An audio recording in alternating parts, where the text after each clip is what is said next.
طيب قولي لي لو الجواز هنقيّمه من 1 ل10 تدّي له كام؟ 6، إمم، 6. 6؟ طب وأنتِ حاسة إن الناس الجواز بالنسبة لهم overrated والّا underrated؟ مش كل الناس زي بعض طبعًا. أكيد overrated. overrated. في ستات كتير جدًا متخيّلة إنها ما تقدرش تعيش من غير جواز. من غير راجل أو من غير من غير جواز. هو إمم. في ستات ما بتعرفش خالص، خالص. فعلًا ما بتعرفش والّا ده ممكن يبقى هي ل العادات والتقاليد والمجتمع والعيشة هي اللي مخلّياها متخيّلة كده؟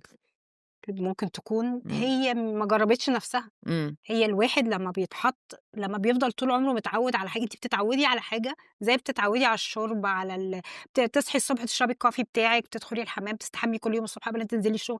في حاجات الواحد بيتعوّد عليها.